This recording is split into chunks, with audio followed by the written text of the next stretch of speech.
Classification of polymers on the basis of structure. Depending upon how the polymers or the monomers are linked together, that is chain configuration polymers are classified as the polymer, branch chain, network or cross chain. The main thing is there are the three types of polymers: chain polymers, branch chain polymers और network या फिर cross link polymers. Linear या फिर straight chain polymers वो होते हैं जब monomer molecules एक दूसरे से एक लीनियर अरेंजमेंट में जॉइंट होते हैं. So the resulting polymer is a straight line या फिर long chain polymer.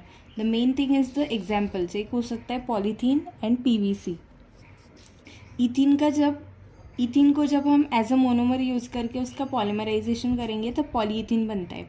They have high melting points, high densities and high the tensile strength. फिर विनाइल क्लोराइड को अगर हम एज अ मोनोमर यूज़ करेंगे उसका पॉलीमराइजेशन करने के बाद में पीवीसी फॉर्म होता है. Then is the branch in polymers. Branch in polymers. This polymers consist of the long and straight chain with small side chains given rise to the branch in polymers. या फिर monomers having three functional groups. They have low density होती है इनकी, low melting points होता है, tensile strength भी कम होता है. Polypropylene having methyl groups as the branches. This is propylene का जब हम polymerization करते हैं तब polypropylene ऑप्टेन होता है. So this we have to consider कि propylene ये एक मोनोमर है एंड इस मोनोमर का जब हम पॉलीमराइजेशन करेंगे तब पॉलीप्रोपिलीन फॉर्म होगा. सिमिलरली ऊपर जो हमने देखा विनाइल क्लोराइड को जब हमने एज अ मोनोमर यूज़ किया एक पीवीसी फॉर्म हुआ. एंड उसी तरह से जो ईथीन था, ईथीन को जब हमने मोनोमर की तरह यूज़ किया हमें पॉलीईथीन मिला. Next type is the network या फिर cross linked polymers. These polymers consist of cross linking of chains by strong covalent bonds leading to network like structure. Cross linking results from polyfunctional monomer से बनते हैं. इसमें example है melamine, bakelite and vulcanization of rubber. ये जो network cross link polymers होते हैं hard होते हैं, रिजिड होते हैं एंड ब्रिटल होते हैं. एंड मेन थिंग वॉज कि इनमें स्ट्रॉन्ग कोवैलेंट बॉन्डिंग होती है एंड ये जो फॉर्म होते हैं वो पॉलीफंक्शनल मोनोमर से फॉर्म होते हैं. जैसे कि यहाँ पे one example is given.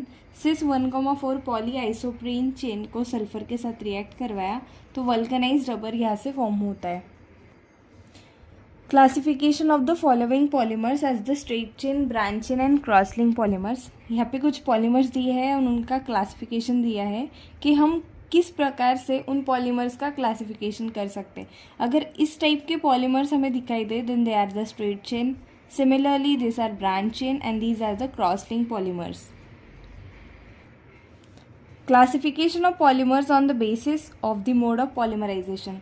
Polymerization is the fundamental process by which low molecular mass compounds are converted into high molecular weight compounds by linking together of repeating structural units with the covalent bond. And इस process को नीचे दिया गया है. Mainly ये जो mode of polymerization है इसमें मेन चीज़ जो देखने को मिलती है इट इज़ कि हाई मॉलिक्यूलर वेट वाले जो कंपाउंड्स होते हैं वो एक दूसरे से लिंक्ड होते हैं एंड लो मॉलिक्यूलर मास के कंपाउंड्स हाई मॉलिक्यूलर मास के कंपाउंड्स में कन्वर्ट हो जाते हैं bye linking together of the repeating structural units with the covalent bond. इसका मतलब यहाँ पे जो लो मॉलिक्यूलर मास वाले कंपाउंड्स होते हैं वो हाई मॉलिक्यूलर वेट वाले कंपाउंड्स में कन्वर्ट हो जाते हैं. दिस इज़ द प्रोसेस कि जो लो मॉलिक्यूलर मास मटेरियल्स है they get converted into high molecular mass material at high temperature, कोई एक प्रेशर पर या फिर कोई कैटालिस्ट यूज़ करके. There are 3 modes of polymerization depending upon the types of reactions taking place between the monomers. पहला है एडिशन पॉलीमराइजेशन, इसी को चेन या फिर ग्रोथ पॉलीमराइजेशन कहते हैं. Second one is the condensation polymerization and the ring opening polymerization. So the types, 3 types are there.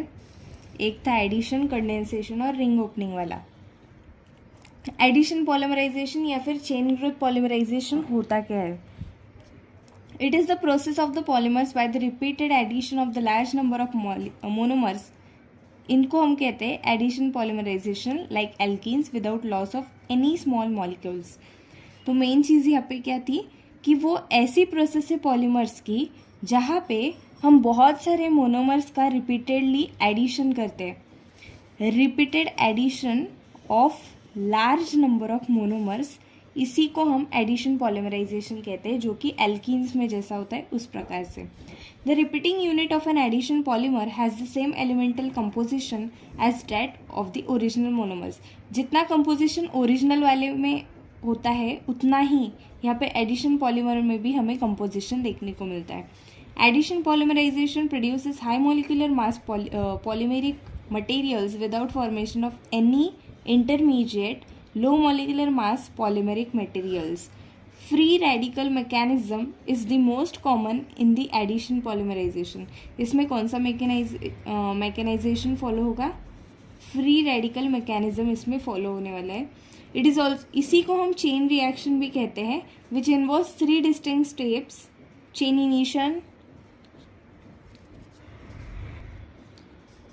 Initiation, chain propagation और chain termination. इसमें एग्जाम्पल है formation of polyethylene from ethylene. It is the well known example of the addition polymerisation.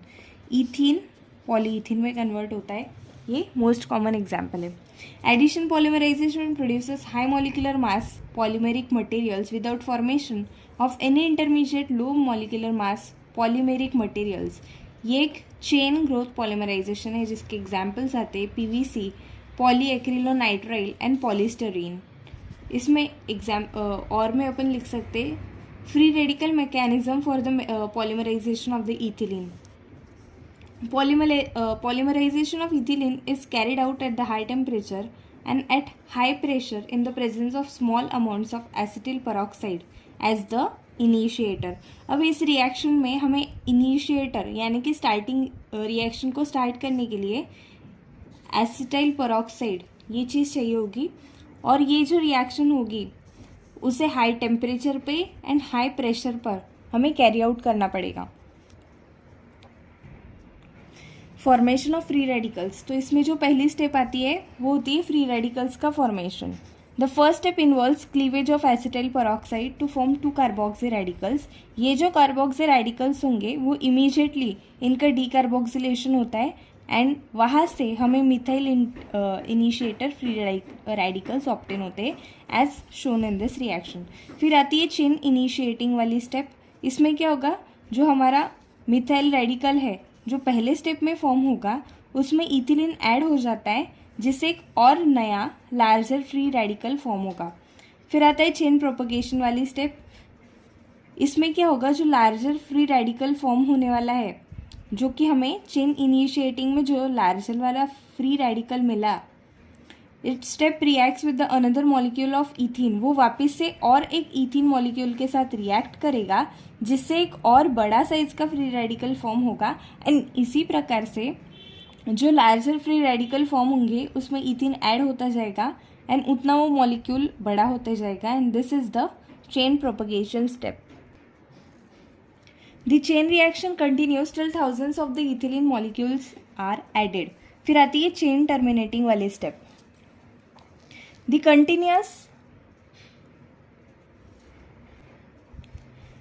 continuous chain reaction can be terminated by the combination of free radicals to form polyethene।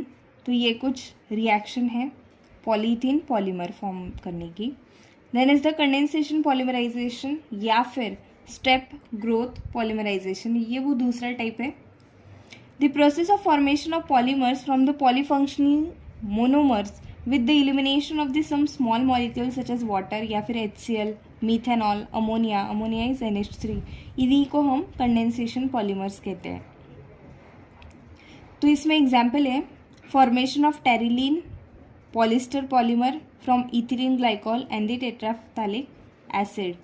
This one is the important mainly from this chapter. Examples are the most important thing in this reaction. An alcoholic group in the ethylene glycol condense हो जाता है carboxyl group के साथ इन टेट्राफ्थैलेट acid, जो कि एक water molecule को eliminate करता है और एक ईस्टर लिंकेज को फॉर्म करता है। अब इस प्रकार की जो पॉलीमराइजेशन होता है इसमें जो चेन है वो आगे बढ़ती रहती है और एक कंडेंसेशन के स्टेप्स भी आगे चलती रहती है एंड इसीलिए कंडेंसेशन पॉलीमराइजेशन जो है it is the step growth polymerisation.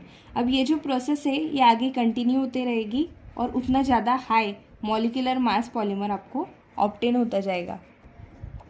फिर आती है रिंग ओपनिंग पॉलीमराइजेशन, जो कि थर्ड टाइप ऑफ पॉलीमराइजेशन हमने देखा था। ये जो प्रोसेस होती है फॉर्मेशन ऑफ पॉलीमर्स की from the cyclic compounds by the ring opening is called as the ring opening polymerization. इसका main thing is the polymerization of E caprolactam. ये इंपॉर्टेंट है, like lactams, cyclic ethers and etcetera. अब ये जो polymerisation होगा ये as the उसके नाम से ही समझ में आता है रिंग ओपनिंग पॉलीमराइजेशन है, तो ये साइक्लिक कंपाउंड्स से फॉर्म होने वाला है। जैसे कि यहाँ पे एग्जाम्पल है नाइलॉन 6। नाइलॉन 6 जो होगा वो ऑब्टेन तब होगा जब ये वाला कंपाउंड जो है इसका जब हम पॉलीमराइजेशन करते हैं तब हमें ये नाइलॉन 6 ऑब्टेन होता है। फिर आता है ring opening polymerization proceeds by the addition of the single monomer unit but never of larger units to the growing chain molecules. Thus ring opening polymerization जो है ये एक ऐसी स्टेप ग्रोथ पॉलीमराइजेशन है जो कि सिमिलर है टू द कंडेंसेशन पॉलीमराइजेशन। इसके एग्जाम्पल्स आते हैं साइक्लिक ईथर्स। इसमें एक याद रखने वाली बात जो है repeating units of the condensation polymer do not have the same elemental composition as that of the monomer. Since हमने पहले जो देखा था एडिशन पॉलीमराइजेशन में कि जितना एलिमेंटल कंपोजिशन था उतना ही जो आगे प्रोडक्ट फॉर्म होता है उसका भी कंपोजिशन उतना ही होता है, लेकिन ये जो कंडेंसेशन पॉलीमराइजेशन होता है इसमें ऐसा नहीं होता है। उसमें वो जो एलिमेंटल कंपोजिशन में जो कंपोजिशन होने वाला है वो पॉलीमर के कंपोजिशन से सेम नहीं होगा। फिर आता है classification of polymers based on the intermolecular forces पर बेस्ड। तो molecular forces bind the polymer chain either bye hydrogen bonds या फिर वैंडर वॉल्स की फोर्सेस। अब इन्हीं को हम इंटरमॉलिक्यूलर फोर्सेस बोलते हैं। इस पे जो टाइप्स आते हैं they are the elastomers, fibres, thermoplastic polymers and thermosetting polymers. अब ये जो चार चीज़ें हैं इलास्टोमर्स, फाइबर्स, थर्मोप्लास्टिक पॉलीमर और थर्मोसेटिंग पॉलीमर, इससे सीईटी में काफ़ी क्वेश्चंस पूछे जाते हैं कि which of the following are thermosetting, which of the following are thermoplastic. So let us talk about elastomers. अब इलास्टोमर्स में क्या होगा ना, weak van der Waals types of intermolecular forces of attraction between the polymer chains are observed। इसमें क्या होगा, weak van der Waals type of intermolecular forces यहाँ पे देखने को मिलेंगे। जब पॉलीमर को आप स्ट्रेच करेंगे तो जो पॉलीमर चेन जो हमने स्ट्रेच की है और जब हम उसे स्ट्रेन करके रिलीव करेंगे तो वो जो चेन रहेगी वो उसके ओरिजिनल पोजीशन पर वापस चले जाएगी। एज हम सबको पता है इलास्टिसिटी होती क्या है, तो वही चीज़ यहाँ पे देखने को मिलेगी। एंड इसीलिए ये जो पॉलीमर्स रहते हैं जिनके पास इलास्टिक कैरेक्टर्स होते हैं जैसे कि रबर, उनको हम इलास्टोमर्स कहते हैं। अब ये जो इलास्टोमर्स होते हैं इलास्टिक पॉलीमर्स, इनमें weak van der Waals types of intermolecular forces होते हैं जो कि हमने पहले देखा। और ये जो इलास्टोमर्स है ये हम ध्यान रख सकते हैं एज अ रबर। रबर की प्रॉपर्टीज़ कैसी होती है, रबर जो होते हैं वो सॉफ्ट होते हैं और वैसे ही स्ट्रेची भी होते हैं एंड इन्हीं को हम रबर बैंड्स वगैरह बनाने में भी यूज़ करते हैं। तो इसके जो कुछ कॉमन मेन एग्जांपल्स है जो कि पेपर में पूछे जा सकते हैं in the MHT CET, they are the neoprene, vulcanized rubber, buna S and buna N. So this is the important thing. फिर आता है फाइबर्स। फाइबर्स में क्या होते हैं, polymeric solids which forms threads. ये क्या फॉर्म करते हैं, थ्रेड्स को फॉर्म करते हैं। It consist of the strong intermolecular forces of attraction due to the hydrogen bonding and strong dipole forces. Elastomers में क्या था, weak van der Waals types of intermolecular forces थे। अब फाइबर्स में क्या होगा, स्ट्रॉन्ग इंटरमॉलिक्यूलर फोर्सेस होंगे। और ये क्यों होगा, क्योंकि इसमें हाइड्रोजन बॉन्डिंग होगी और स्ट्रॉन्ग डाइपोल के फोर्सेस होंगे। This polymers possesses high tensile strength. ये तो ऑब्वियस ही बात है, फाइबर्स का हमें पता है। अब due to this strong intermolecular forces the fibres are crystalline. ये चीज़ ध्यान में रखनी है कि फाइबर्स कैसे होते हैं, क्रिस्टलाइन होते हैं। वो हम कहाँ पे यूज़ करते हैं, स्ट्रॉन्ग रोप्स में, टायर्स में, टेक्सटाइल की इंडस्ट्रीज वगैरह में हम फाइबर्स को यूज़ करते हैं। The most important are the examples nylon और terylene. These are the examples of fibres. फिर आते हैं थर्मोप्लास्टिक वाले पॉलीमर्स। अब ये थर्मोप्लास्टिक वाले पॉलीमर्स एंड थर्मोसेटिंग वाले पॉलीमर्स क्या होते हैं, ये यहाँ से क्लियर हो जाएगा। तो thermoplastic polymers and thermosetting polymers के बारे में एक चीज़ बहुत क्लियर हो जाएगी कि इनमें होता क्या है, जब आप इन्हें हीट करेंगे, जब हम इन्हें टेम्परेचर देंगे, तब ये जो थर्मोप्लास्टिक वाले होते हैं वो मोल्ड हो जाते हैं। जैसे कि अगर हम प्लास्टिक की बात करें तो प्लास्टिक को जब अपन हीट करते हैं तो वो मोल्ड हो सकता है, लेकिन थर्मोसेटिंग पॉलीमर्स जो होते हैं वो ऐसे नहीं होते हैं, they could not be moulded. So यही उनमें कॉमन एग्जाम्पल देखने को मिलता है। This polymers possesses moderately strong intermolecular forces of attraction होते हैं between those of elastomers and the fibres. इन्हें हम थर्मोप्लास्टिक क्यों कहते हैं, क्योंकि हम जैसे ही उन्हें हीट करते हैं तो वो सॉफ्ट बन जाते हैं, हार्ड हो जाएंगे जब हम कूल करेंगे। दे आर आइदर लीनियर या फिर ब्रांचेड हो सकते हैं। They can be remoulded and they can be recycled, यही चीज़ मैं बता रही थी। So examples is polyethene, PVC, PVC यानी कि वही अपना पीवीसी पाइप्स वगैरह तो सुना ही होगा, डेट टाइप। फिर polystyrene, PET, these are the examples of thermoplastic polymers. फिर आते हैं thermosetting polymers. These polymers are cross link या फिर branched molecules and they are the rigid polymers. Rigid यानी कि वी कैन से बहुत हार्ड होते हैं, रिजिड होते हैं। During their formation they have property of being shaped on heating but they get hardened while hot. Once hardened, these become infusible, cannot be softened by heating and therefore cannot be remolded and recycled. पूरा opposite रहेगा with the thermoplastic, पूरा के पूरे उल्टे properties है दोनों के दोनों। This shows extensive cross-linking by covalent bonds which is formed in the molds during hardening, setting process while hot. Example, most common example जो है वो है बैकेलाइट। बैकेलाइट ऑलमोस्ट बहुत सारे PYQs ऑफ MST CET में रिपीट होता हुआ देखने को मिलता है। Urea formaldehyde resin, phenol formaldehyde. फिर आता है classification of polymers on the basis of the different, अलग अलग मोनोमर्स के बेसिस पर हम उनका क्लासिफिकेशन कैसे कर सकते हैं। सो उनमें दो प्रकार होते हैं, होमोपॉलीमर और कोपॉलीमर। होमोपॉलीमर क्या होता है, एक ऐसे पॉलीमर जो कि एक टाइप ऑफ रिपीटिंग यूनिट से फॉर्म होते हैं, दे आर द होमोपॉलीमर। सिर्फ एक ही टाइप ऑफ यूनिट होंगे उसमें। They are form from single monomer, सिर्फ एक ही मोनोमर से फॉर्म हो जाएंगे। Polyethylene is a homopolymer of ethylene, important link. In some cases, the repeating unit is formed by the condensation of the two distinct monomers. इनमें example आएंगे PVC और nylon 6। फिर आते हैं कोपॉलीमर्स। ये जो पॉलीमर्स होंगे वो दो या फिर दो से ज़्यादा रिपीटिंग यूनिट से फॉर्म होंगे। होमोपॉलीमर और कोपॉलीमर में यही डिफरेंस है, ऊपर वाले में एक रिपीटिंग यूनिट्स होता है, नीचे वाले में दो या फिर दो से ज़्यादा रिपीटिंग यूनिट्स हो सकते हैं। अब इनमें रैंडमली सीक्वेंस होते हैं कोपॉलीमर। एग्जाम्पल्स है स्टेरिलीन, नाइलॉन 6,6,6 है ये पूरा, buna S and buna N। तो यहाँ पे ये जो चार्ट दिया है दिस इज़ वेरी इंपॉर्टेंट। इस चार्ट में कुछ मोनोमर्स दिए हैं एंड उन मोनोमर्स का पॉलीमराइजेशन करने के बाद में जो पॉलीमर्स फॉर्म होते हैं उनकी लिस्ट यहाँ पे दी हुई है। This is very important. जैसे कि ethylene, polyethylene, vinyl chloride, polyvinyl chloride, isobutylene, polyisobutylene, acrylonitrile, polyacrylonitrile. ये जो ऊपर वाले चार है ये तो इजीली लर्न हो जाएंगे, सिर्फ पॉली लगाना है यहाँ पे, ये लर्न करना है, वेरी इंपॉर्टेंट। फिर आता है कैप्रोलैक्टम नाइलॉन 6 के लिए। फिर आता है हेक्सामिथिलीन डाई अमोनियम एडिपेट नाइलॉन 6,6 के लिए, ये भी काफ़ी पूछा जाता है। एंड ब्यूना S का पूछा जाता है, that is butadiene and styrene.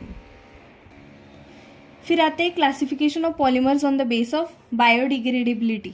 ये तो पता है हमें, बायोडिग्रेडेबल पॉलीमर्स यानी कि जो डिग्रेड हो सकते हैं by the nature itself, and non biodegradable यानी कि जो नेचर से खुद के खुद अपने अपने वो डिग्रेड नहीं होते।